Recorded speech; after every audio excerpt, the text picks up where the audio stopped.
The beginning of February 2019, which means that it is time for my January 2019 income report for my eBay dropshipping business. I like to do these income reports most of all to show you what it takes to run an eBay dropshipping business, all the expenses, what the income looks like, what the fees look like. So I want to delve right into that. I put together all the numbers for you so you can take a look at exactly what it took to run my eBay dropshipping business. So let's get right into this. And if you're watching this live and have any questions about what I'm covering, be sure to ask them in the live chat and I will answer those questions as soon as I'm done with this presentation for you guys. So this is the income report for eBay dropshipping. Okay, so of course I always have to throw out this legal disclaimer that my results are not typical. I will not guarantee you any results, even if you copy everything I do. Basically, I'm saying you should do your own research before starting any business, but you guys are smart. You guys know that. Okay. So this is my first store. I have basically two main stores that I'm going to talk about today. So this is the first one that I'll show you first. So this is a snapshot showing the gross sales right here. I think my mic's a little bit loud. Okay.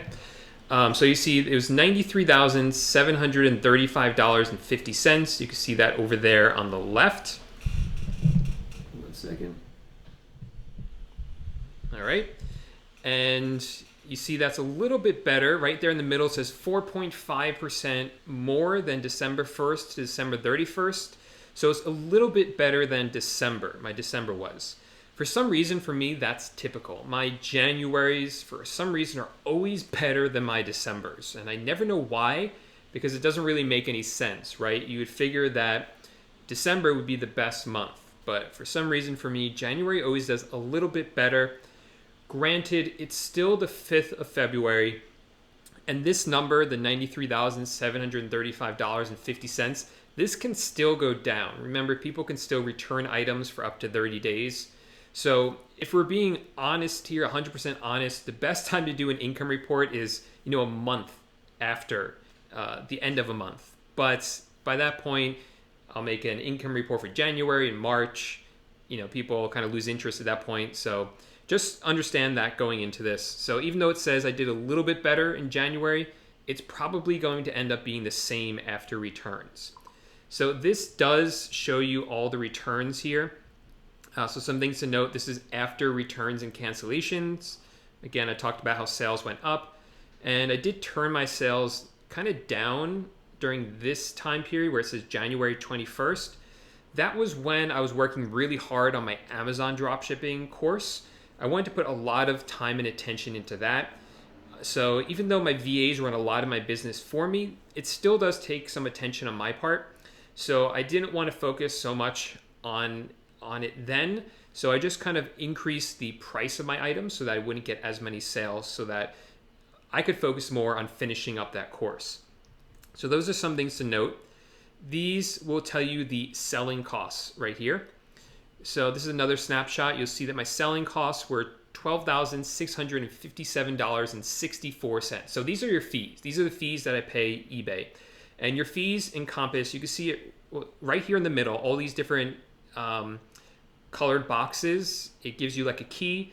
So I'm paying for a store subscription. I don't pay for shipping because those are all free labels or free shipping from my suppliers. I pay the PayPal fees. I pay the final value fees. I pay some listing fees, although because I have a store subscription, most of my listing free fees are included. Fee credits. So anytime an order is canceled, an order is returned, eBay gives me a credit for any future fees. So those are credited there. You see those on the bottom of the chart underneath the $0 line, and then any discounts as well. I don't think I received any discounts this month. So you see that the total fees is about 13.5%. That's what you would expect. 9.15% for eBay fees, 2.9% for PayPal fees. So that number makes sense. So just to zoom in, that shows you the fees for the credits, if you guys want to know how to read that. And then the store subscription, you can see that up there, that little bit right there. I usually pay that on the 15th of every month. All right, so the total after fees, so taking the total gross sales minus just the fees, brought me to $81,077.86. Then, of course, I have to buy the items and actually ship them to my customers. That is my number one expense. It's called cost of goods sold. So the total for cost of goods sold, subtracting that out, is $76,001.75. This was really good month for me for this, because that includes everything after all the discounts I received from my cashback credit card, discounted gift cards, price matching, and price protection. I'm going to go over other cashback in a minute, but the great thing about a cashback credit card is that they're so reliable. If you spend money on that card, they're going to give you cash back for it. So I can always count on it. It's very easy to predict how much it is, or just to download a sheet rather, and then know at the end of the month exactly how much you received in cash back. So it's very accurate, which I love about it. And the other thing is, like, I worked really hard to get every single percentage out of this that I can. Squeeze every single percentage out of this. So people look at things like discounted gift cards, getting an additional 1%. People are like, what's the benefit of an additional 1%? But if you're doing almost $100,000 worth of sales in a month, an extra 1% profit is an extra $1,000 a month. That's an extra $12,000 a year. So yes, I worked really hard to get every last percentage out of this that I could. But just look, you do get an extra percentage or two out of gift cards, an extra 2% out of cashback credit cards, maybe an extra percentage or two out of price matching. That adds up. Again, you get 5 of those, then you get an extra $5,000 a month if you're doing, or close to $5,000 a month if you're doing the same volume that I'm doing. So it really does add up. Does it take hard work? Of course. I worked really hard. My team of VAs and I have worked really hard to put these systems in place to make sure that we get consistently all of these. And January is always a good month because there's a lot of opportunity to take advantage of a lot of these chances right here. So that also includes deductions for returns in there. So then I'm going to throw in the cashback websites. And cashback websites, we've been having some issues with them. We've always had some issues with them. They're supposed to pay out 3.5% between the suppliers that I primarily use, Walmart and Home Depot, but they don't always work. So you can't just take 3.5% of this number, of the 76,000, because it doesn't always work. So we kind of have to predict how much it's going to be, because it's kind of hard to tell. Even at 2%, that's an extra $1,500 a month. So then you subtract out other expenses there. And the reason it doesn't always work, let me just explain that real quick. That's because these cashback websites work off something called cookies. So what you do is you go to the cashback website, like Simply Best Coupon, Giving Assistant. You click through to the website you want to shop on, like Walmart. As soon as you're on Walmart.com, you place the order as normal.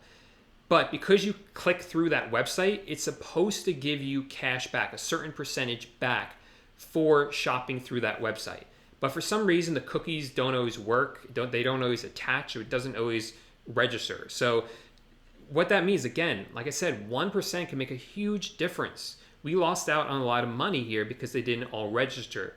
We're looking into why it's happening. We think it might be the VPNs that my virtual assistants are using that's preventing it from happening. I'm not sure how we can get around that, but it's unfortunate. But it's just part of the game right now, so we're okay with that. So that's an additional $1,500 there. Expenses. VAs were only $1,286 this month. I've talked in the past how my virtual assistant team is too big. They're too large. But luckily, or sort of luckily, 1 or 2 of my VAs have left. So my team is now more consolidated, which brings down the cost of VAs a lot, which is a huge help because the other ones that I have now are all salaried. So I'm not paying them on an hourly basis, and it saves me a lot of money by doing it that way. So that's a big cut in that expense right there. Using AutoDS for my repricing, I'll show you that in a second, and that's $200 a month. Zeek Analytics for doing product research, that's $20 a month. TrackerBot for uploading tracking numbers, that's $30 a month. And then TaxJar to help me with managing sales tax, that's an additional $17 a month. Inside TaxJar, you can pay extra to have them auto file for you. So what TaxJar does is it helps you manage sales tax. And I'm registered in many states, and you can have TaxJar automatically file your sales tax returns for all your states. I don't know why, I just haven't set it up yet. I think because every time I do it, for me, it's not that hard. It only takes me a few minutes. So I'm like, why am I going to pay money to have someone do this when it only takes me a few minutes? But really, I'm thinking about going into the future, having them do it automatically, because it would just save so much time. And because I'm paying sales tax in so many states, it would be nice if it was all automated. But maybe that's something that's an expense that's going to go up for me soon. So some things to note about those expenses. All these softwares I showed you, you don't need all of them when you're starting out. So if you're brand new here and it looks overwhelming, all these softwares at all these prices, you don't need all of them when you start. I would say the only one you really need to start is AutoDS. And I have a link below. It's an affiliate link, but you will get a free trial if you go through that link, for instance. And even after that, it's not going to start out at $200 a month. It's going to start out much, much cheaper than that. So just keep that in mind. That's 1 and 2 right there, and 3 as well. So just want you guys to be aware of that. That brings the total profit to just over $5,000. This was a really good month, a really solid month. And like I said, it was because there was a lot of great opportunity right after Christmas that allowed me to do that. The account's still in good health as well, which is always a good thing. So I'll briefly cover store number 2 as well. This store did $10,640.15 in sales. Again, that number will probably go down. This month was slower in this store than it was in December. This is obviously a smaller store. The fees on this account were just under $1,600. As you see, the percentage of that is 15%, which sounds much higher. And the reason for that is because I have cheaper items in that account. So with cheaper items, you're paying for a lot of items, you might be paying insertion fees, which it looks like I am here for this one. And not insertion fees. Every time you sell an item, PayPal takes 30 cents. So it doesn't matter what the cost of the item is. So when you have cheaper items, that 30 cents adds up really fast. So that's why that percentage is higher there. Cost of goods sold, a little over $7,500. Cashback websites, again, this one's a little bit hard to predict as well because they don't always register. So let's say $150 there. This only has one VA. She does everything, and she's salaried at $350 a month. I pay almost $54 for software, so that brings the total profit for this one at $1,200. With returns at the end of the month, this is probably going to be just under $1,200 for that one. Cool. So I wanted to show you how I'm keeping track of this all. So what I'm using inside AutoDS, because I talked about a couple different ways that you can save money on your sales when you're purchasing your items, things like gift cards and things like that. So this is a software I use, AutoDS, and again, I have that link underneath this video if you want to check it out. The great thing about it is when you have an order, this is my teaching account, so there's not many orders on here. But when it comes to orders on the left, right here, and let's say this is an order that recently came in, this hammer right here, and I now go and purchase it from my supplier's website. Well, I'll click on edit here, and sell price, that's how much someone paid me on eBay for it, so $14.99. Buy price, that's how much I paid for the item. So let's say it was $9.99. Okay, well, let's say it was $11.99. But let's say because I got a discounted gift card, I got $1 off. So now it's $10.99. And let's say with cash back, let's say that took off 50 cents. Okay, so that's the new cost of the item right there. And let's say for some other reason I get a discount or a coupon, and now I get another 49 cents off. So I can lower it to $10 there. So it really helps keep track of it if you do it and add it right there.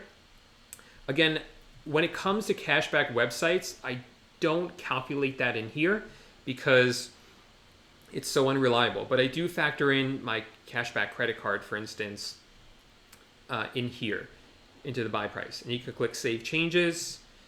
If for some reason the price goes down again later, you can edit it again. You can just go in and edit it again.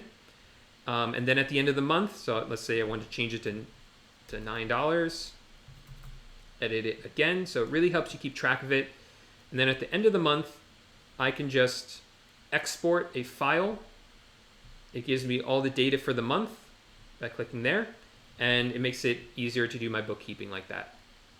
So those are the numbers right there. Let me switch here. And if you guys have any questions about that, just ask them and I'd be happy to answer it. Let's use in the chat here. Right now we have Martin here. So what's up, Martin from Thrift Store Gold? What's up?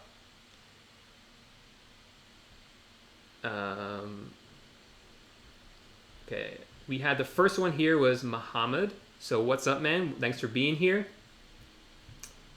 We have Monir. How's it going? Gail, what is up, Gail from the Virgin Islands? Of course, Martin's here. What's up, Martin? Martin says, everyone smash that like button for Paul. He's the man. Thank you, Martin. Magari's here. Jeremiah's here. Welcome back, Jeremiah. Thanks for being here. And thanks, Bobby, for making it again. Let's see.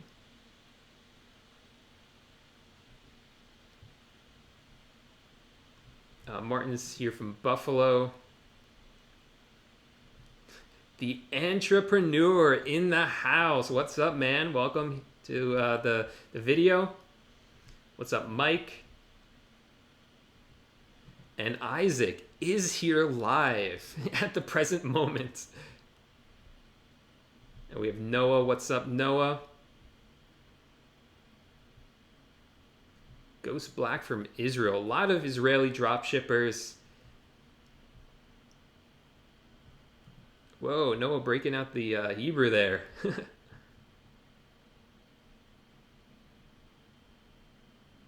Hey, Titan, says John. Bobby is here as always. Okay.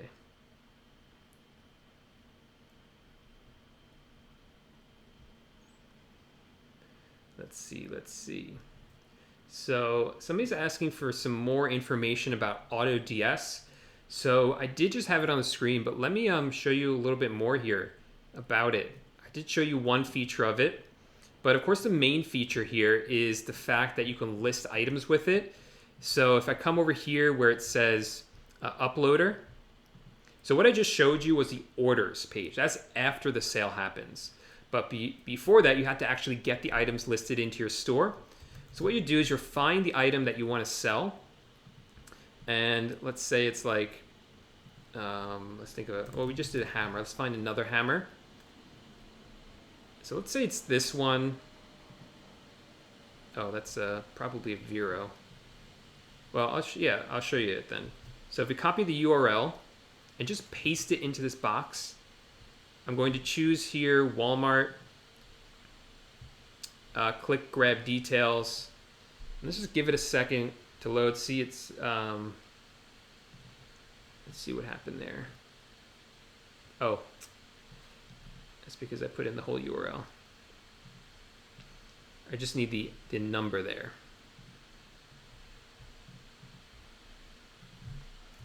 That number. Grab details. I'm not sure why it's doing that.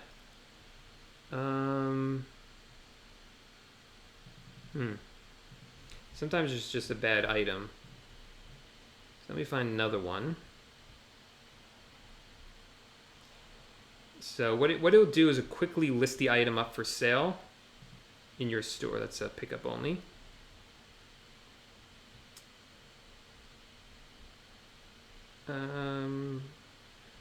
Let's do this one. Nope. Yes. That's free shipping on orders over $35.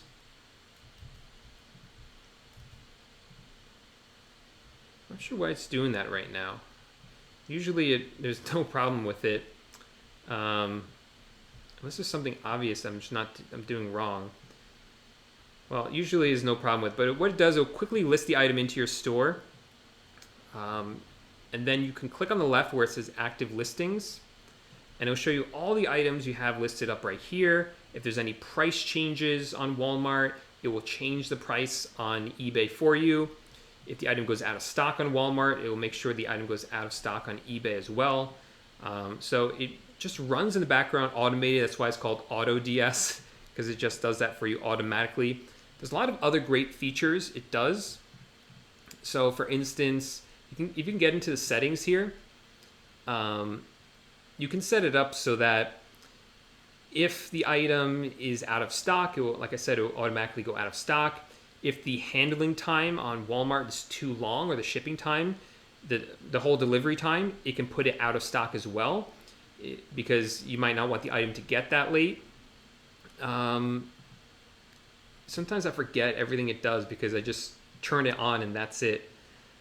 If the item sells, you can have it so that automatically on this page, that automatically the price of the item will go up if it sells once, or if it doesn't sell, you can either have the price of the item automatically go down, or you can have it so the item just gets deleted from your store if it doesn't sell at all. So that's a really useful feature as well, because I like to delete items that aren't selling, and this does it for you automatically. If you're drop shipping from Amazon, then it can actually order the items for you automatically as well. So a really great name for it, because that's exactly what it does. It does a lot of things for you on autopilot. I'm sorry I couldn't show you an example for some reason. I couldn't get it to work just then, but usually it's not an issue with it. So we have Isaac here from the Bronx.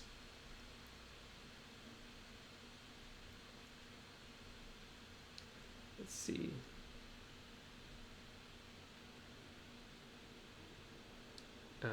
What's up, Marissa saying Titans here. Hello, everyone.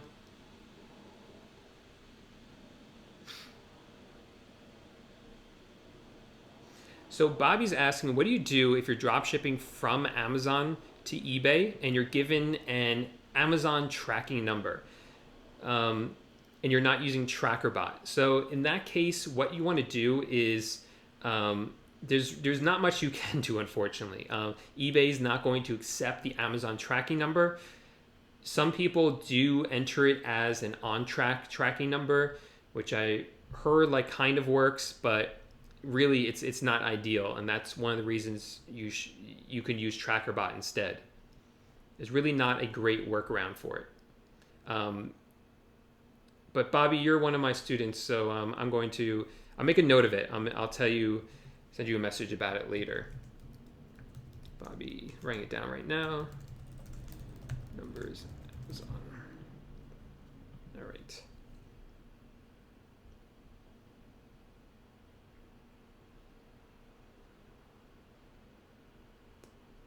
Let's see.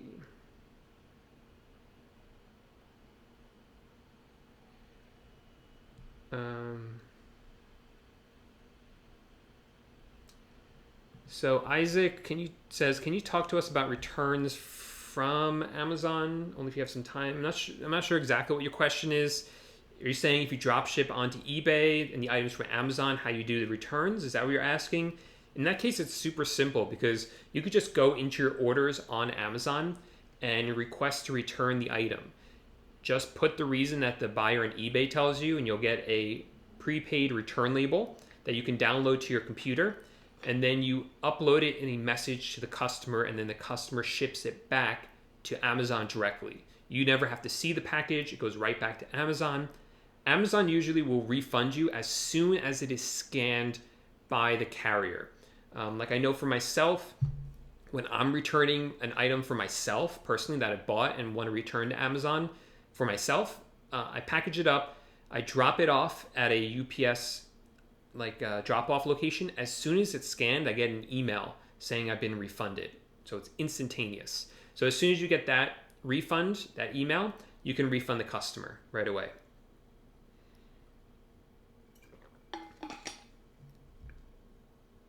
We have Jessica here. What's up, Jessica? So one of the great things about the software I just showed you, AutoDS, is that it will let you know if any of these items are Vero items. So Vero stands for Verified Rights Owner Program. And what it does is that there are certain brands of products that don't want you to use their stock images and descriptions. So you can't just copy and paste the stock images, stock descriptions for those brands. This software that I showed you will alert you if you try to do it. So that's really the best way to prevent it from happening.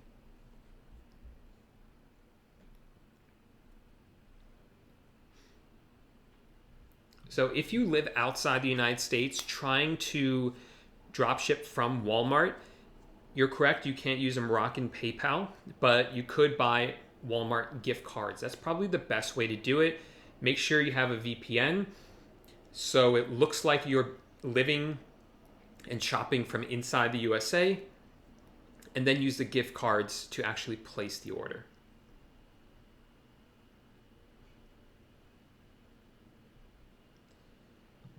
Okay, so great question for this time of year because it is currently February. And the question is, what program do you use for your income tax? So there's two. So the software I showed you, AutoDS, I find it really useful for myself to know how much profit I made for the month, but it's not something that you could send to like an accountant or a CPA and give them that information and expect that to be enough for your income tax return. Instead, what you use for income tax, there's two popular programs that eBay, Amazon, e-commerce sellers use. The first one is called GoDaddy Bookkeeping. That is the first one that I used. And the great thing about it is that it integrates pretty seamlessly with a lot of your different e-commerce platforms. So it integrates with eBay, integrates with PayPal, integrates with Amazon, and it will pull in all the information, all the sales information, and keep track of it all for you. It also connects with a lot of banks and a lot of credit cards. So all that information in one place seamlessly. What I did not like about it was that it was way too much information for me. When I first started, it was great, but when I started doing $100,000, sometimes over $200,000 in sales a month, it's just way too many transactions in one place, and it's hard to sort through all of it. It was very overwhelming, and the way it works is that when you're inside the web program, if you want to see all your transactions, you have to click a button that will load more. It will load like 100 more, and then it'll load 100 more.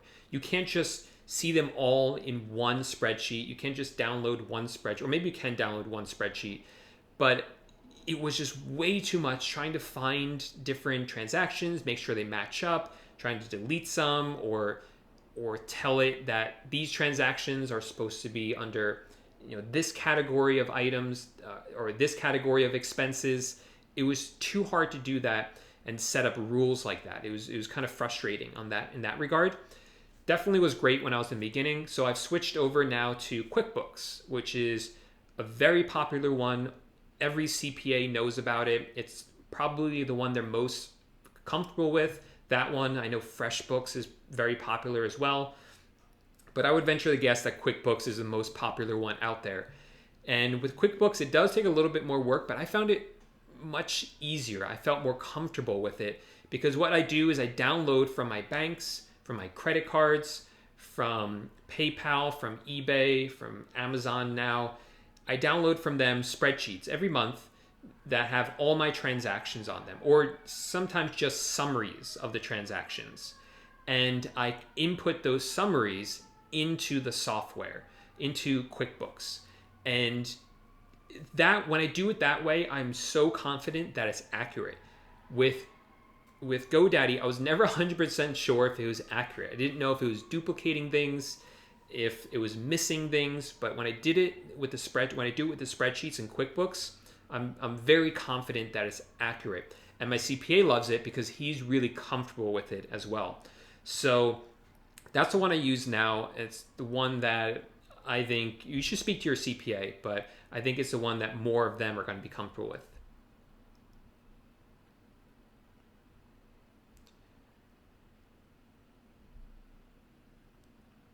Okay, let's see.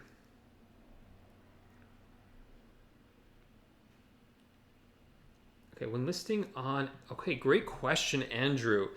When listing on Amazon and you find multiple listings for the same item, how do you decide which one to add your listing to?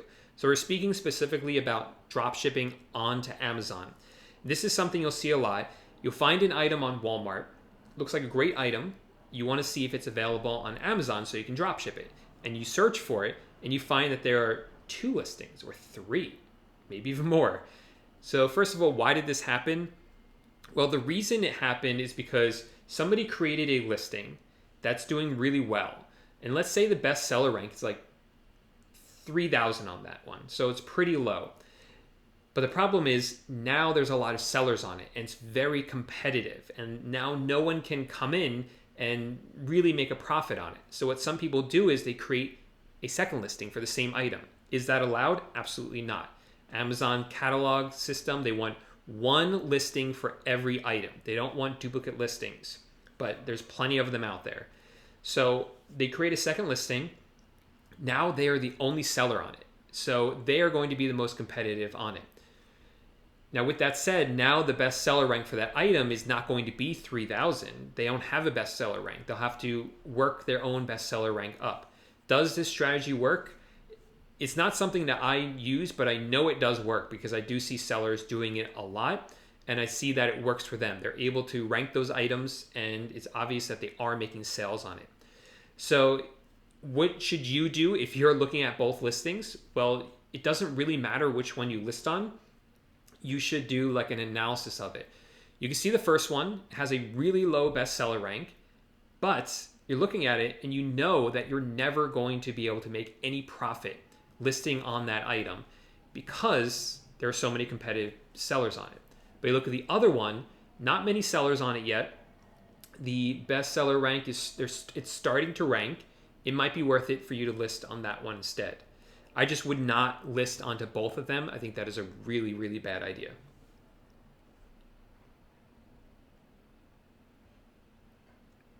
Let's see.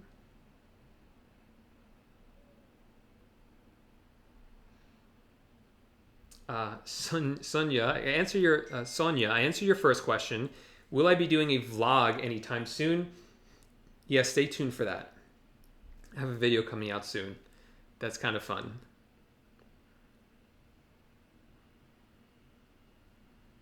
Dropping major value. Thanks, man.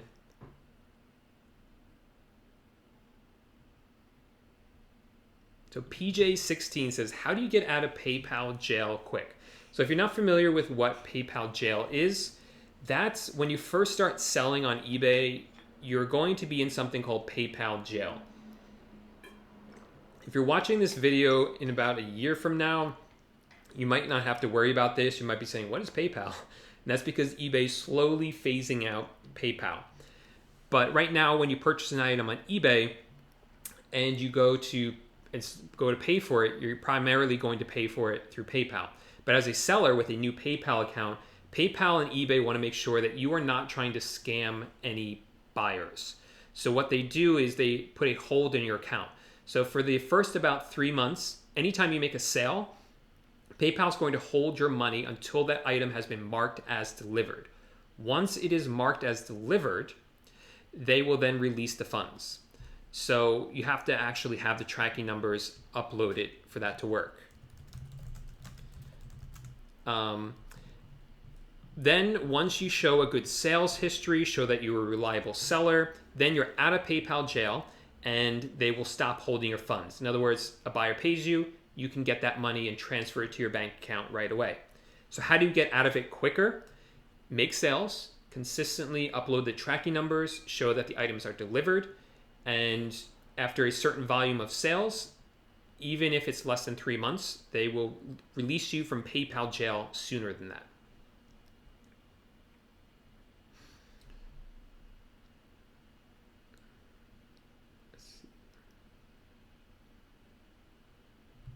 Yeah, so Bobby makes a really good point because it's not actually PayPal. PayPal's holding the money, but it's at the directive of eBay. So eBay is the one telling you to do it. They kind of just make PayPal look like the bad guy. So Magari's asking how to use Zeek Analytics. I will be adding a video to my course about how to use it and putting videos on YouTube soon about Zeek Analytics. So stay tuned for those, or watch out for them in the course if you are a student or one of the dropshipping titans, the eBay dropshipping titans.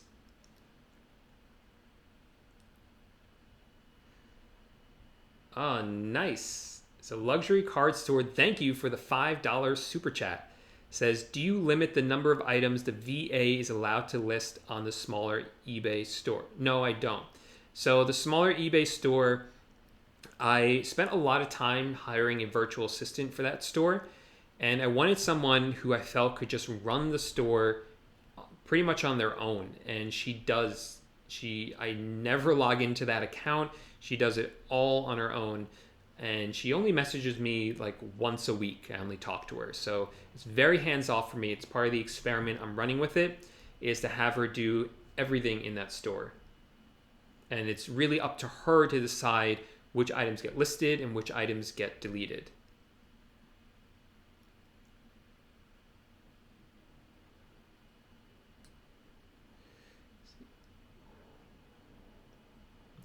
So is it going to be better when eBay moves away from PayPal? That's kind of I've gone back and forth on this, because in the one regards, it will make some things so much easier. So I think it will make bookkeeping a lot easier. And I feel like if eBay had done it from the beginning, they would have had a better chance at being a much bigger player than they are now, because I think people now are used to it and they trust PayPal and really like using PayPal. So I think moving away from PayPal is going to be a real challenge for eBay. And I'm not sure they're doing it the best way, because they're taking a really long time. They're not educating us sellers or buyers, and even more so buyers, about it. And I do know that there are some sellers who opted into eBay's like beta program, where they don't use PayPal and only use eBay's integrated payment system.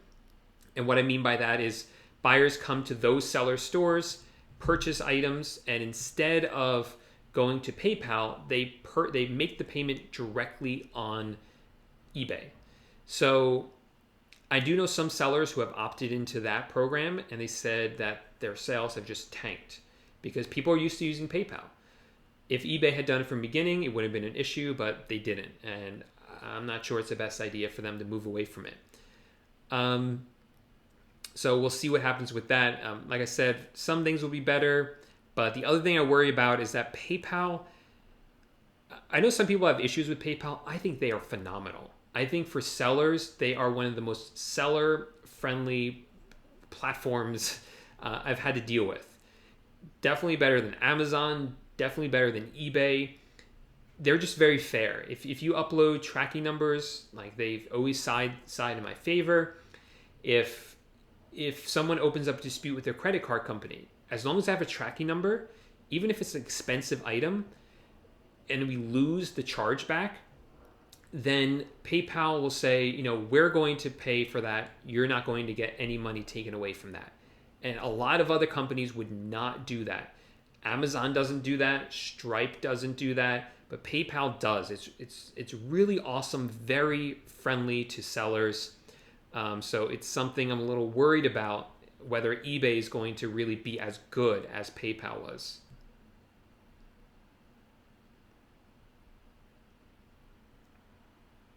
Yeah, definitely. So a great question about credit cards. Sienna, I hope I'm saying your name correctly. Which credit card should you use for drop shipping?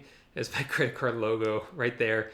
That's a great question. So I use two primarily. The two that I use is my Capital One. It's my main one, Capital One Spark Business. This is a business credit card. Gives me 2% back on every card. Capital One has two Spark cards too. The first one is pure cash back, 2% back. That's the one I use. The other one is a rewards credit card. And with the rewards credit card, you get to use those for like airline miles. It's up to you which one you want to use. I've toyed with the idea of switching over to the miles one because then it'd be fun to get all those free vacations. But again, that's totally up to you which one you want to use. The one I have does come with a fee. I think it's $95 a year after the first year. But as you see, I make more than that in a month with a credit card.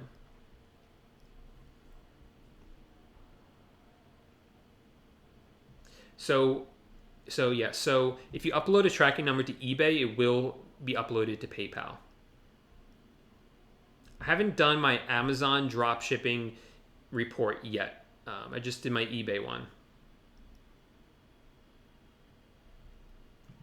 So M&M Production says he has a low credit score. Is he out of luck for cash back? So I'm not an expert on this. I would talk to someone who is and get their advice. So I'm not saying this is something you should do, but I do know about one of the credit cards that I have is called a Wells Fargo business secured credit card. And it's a secured credit card. I got it specifically because when I started, I didn't have much credit history and my business had no credit history. My new LLC had no credit history. So a secured credit card, it was a way for me to get a credit card. You should look it up if you don't know what it is. I've explained it too many times on videos, but look up what a secured credit card is and look up specifically the Wells Fargo business secured credit card.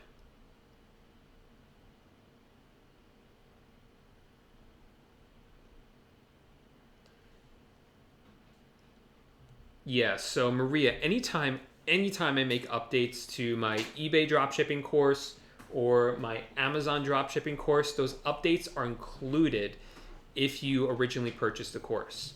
So any updates I'm making soon to the eBay dropshipping course, you're already a member of it, so that's going to be included.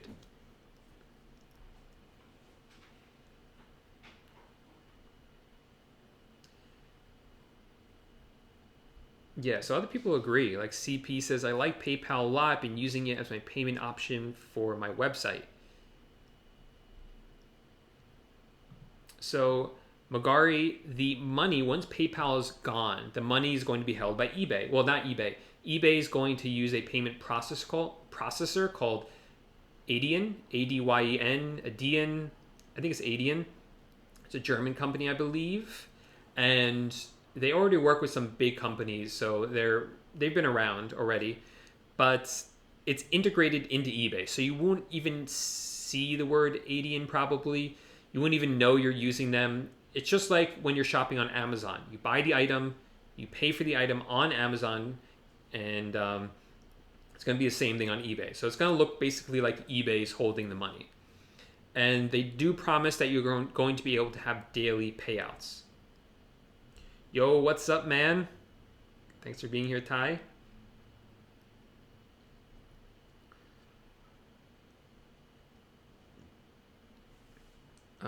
So Jay Goldie says, if you have an established eBay store, would you recommend selling it if you don't have the time to do it? So you got to be careful with that. I haven't done a ton of research on selling stores, but I would definitely look into whether eBay allows you to sell them. And, things get tricky because your name is tied to it. Your bank accounts are tied to it. And you got to be able to switch all that over. Different liability things because your name was once attached to it and now it's over to somebody else. And what if they do something wrong? So I would just be careful, do some research on it. It's definitely not something I've ever looked too much into. So I can't give you a great answer there. Personally, I wouldn't sell my eBay store ever. If I was going to be done with it, I would just be done with it. And that's it. I think there's just a little bit too much risk there, for me at least.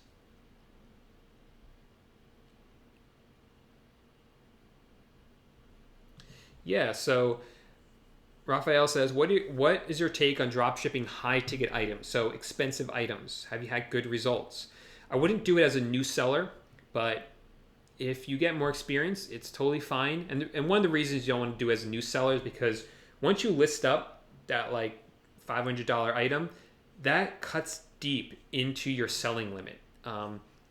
As a new seller, you have a smaller selling limit. So it's something you don't want to have to, that's something you don't want to tap out too quickly. So once you get more experience, get a higher selling limit, it's definitely something you can do. Take a look at. Obviously, there's risk involved, but it's worth it because you can get high profit. One of the things you might want to consider is not selling those items through the global shipping program, because if there's any issues with it, you don't want to have to take a loss on those items, the more expensive ones. So that's just something I would keep in mind. But overall, it's been fine. I haven't had any major issues with more expensive items.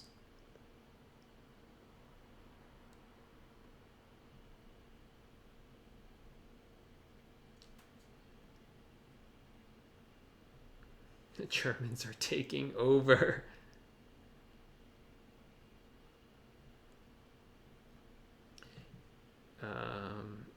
If you do manual listing, would you have to give your VA access to your eBay account?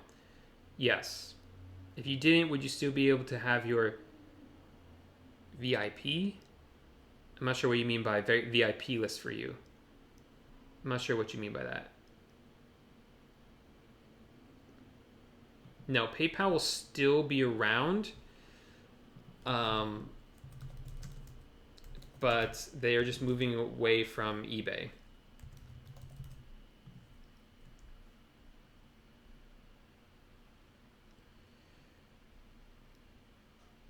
So if I'm dropshipping from Amazon, I'd stick to only Prime items.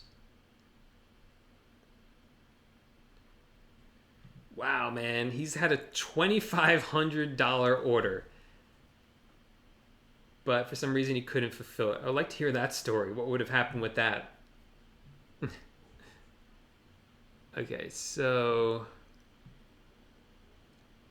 let's see this question I have from this week. Sandra said, "Hey, Paul, I'm a seller. And I'm selling some stuff from Walmart, but I'm having a problem because Walmart says they do not ship to Puerto Rico. But when I put the address into ship, the system won't." Oh, because Walmart says they do ship to Puerto Rico. When I put the address into ship, the system won't take it.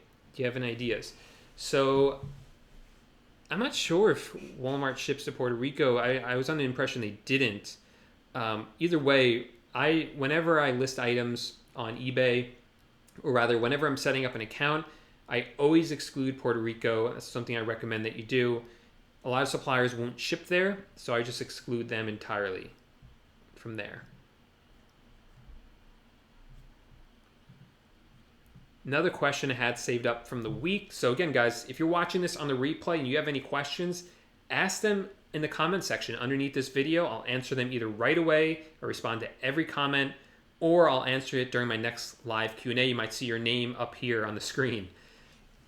So what happens if a customer wants to return an item? Do you have them return to your house and you return to the retailer? So I actually already answered that today. No, it goes right back to the supplier. If you did use the global shipping program and sent the item and it gets delivered in Amazon box, will you be in trouble? No, you won't. Because in that case, if the buyer wants to return it, it's a case of buyer's remorse, and the buyer will be responsible to ship the item back to you, not you. So there's no issue with that.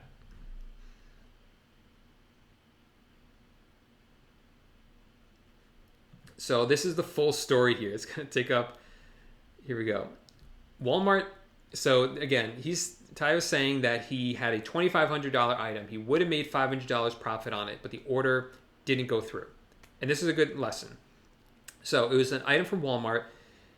It's probably, from his description, an electronic item, like a major television or something. It says Walmart pulled an unexpected order cancellation streak within that specific category, and he wasn't expecting it. Probably because of the holiday seasons, so they just acted dumb. So there's a lot you can break down in there. First of all, there are some categories that Walmart doesn't really like you selling too much from or buying too much from. So don't expect to buy a ton of TVs from Walmart. That's a big one. Or other major electronics like that, especially during the holiday times. During the holiday times is when Walmart gets a little bit more paranoid about these things. I don't even know what the right word is. More annoying about these things, and they'll start to cancel those orders. So yeah, he's saying it sounds like something like a TV or something along those lines. Maybe a refrigerator. I don't know. A computer, something like that. A video game system, things like this, right? So those are the kind of things that they might cancel during the holiday times.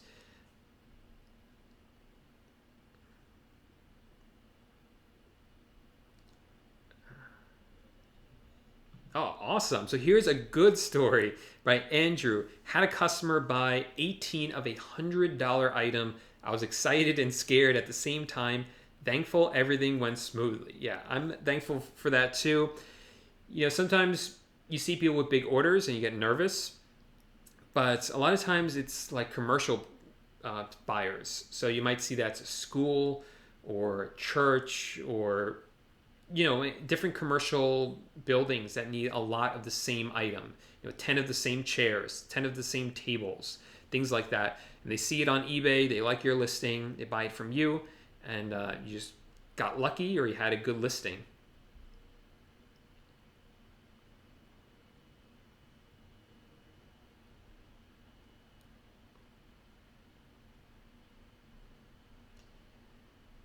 So yeah, for if you're running a traditional dropshipping store, you can have your VA run your store without giving them access to your eBay account. But if you do it manually, it's more difficult. There are some things you can give them, some tasks you can give them without giving them access to eBay. So, for instance, you could do customer service because there's a lot of legitimate customer service softwares you can use. Like the one I use is called Reply Manager, and it's one that a lot of sellers on eBay use, not just drop shippers. You're not going to have any issues with that. And so you can use that in a manual store, and I think it would still count as being manual. But for a lot of the tasks, you will have to give them access to your account. Like if you want to list items, maybe there's a way that you can do it through Crazy Lister. I'm not sure.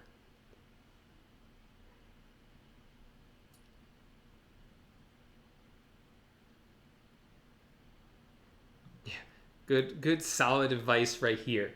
If you're going to do high ticket items, make sure you do all the risk management calculations and prepare for unexpected BS. Otherwise, you're going to be really stressed. Yeah. So just be aware of everything we told you in this video about it, and just be prepared that it might happen. And realize it's normal, it's not personal, and it happens to a lot of sellers. Okay, Jennifer says, "Hey Paul, could you explain to me how cashback card works?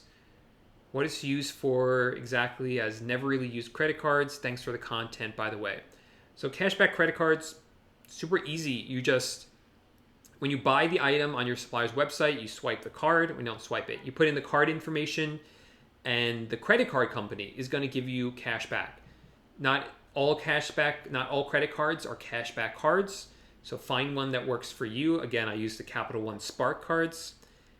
If I do $100,000, if I put $100,000 on that card in a month, I'm going to be given $2,000 by the credit card company. That's it. And it's so simple. There's nothing else you got to do.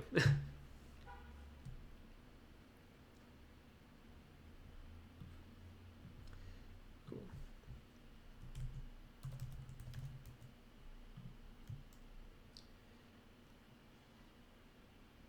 Oh, thank you so much.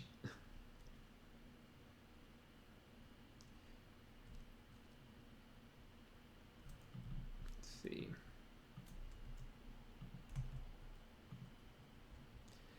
All right, so I think those are all the questions I had saved up from the week.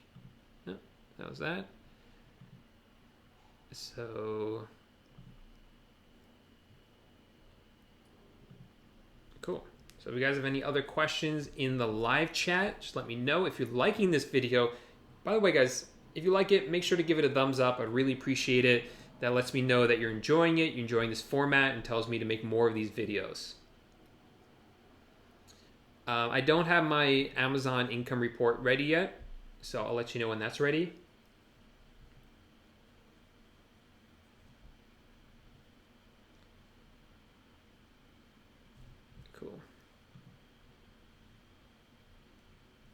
So we have a few more minutes if you guys have any last minute questions.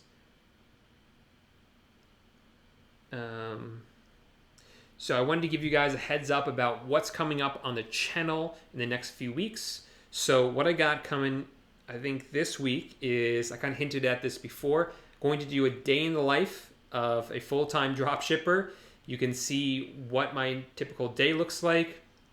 I'll walk you through it, show you everything that I do. So that video will be dropping later this week. So if you don't want to miss that, keep an eye out for it, subscribe to the channel. I have some awesome interviews coming up. I've interviewed some really special guests. You guys are going to love these stories from these people. Really inspirational, really motivating to hear how well these people are doing, to hear all the obstacles these people have come through. And you're going to absolutely love this. So you don't want to miss these videos, these interviews. So make sure to subscribe to the channel if you don't want to miss that. And I will be having a meetup soon. Don't have the date for that yet, but if you're watching this on the replay, underneath this video, I will do a meetup interest sign up. So if you are interested in a meetup, it's going to be in the New York area, probably in New York City, probably in early March. I don't have anything set yet, but if you are interested in hearing the details when they're available, you're not signing up, you're not committing yourself. If you just want to hear the details, click a link underneath this video. I'll have a link that says, meetup interest sign up, something like that. So click on that, check it. You'll get notified as soon as we have the details available, and you can decide if you're going to be able to make it for that. Otherwise, guys, thanks so much for coming out. Thanks for asking all these questions, giving me a chance to answer them for you. Again, if you have any questions this week, make sure to leave them in the comment section of any of my videos, and I promise I will answer them either right away or during my next live Q&A.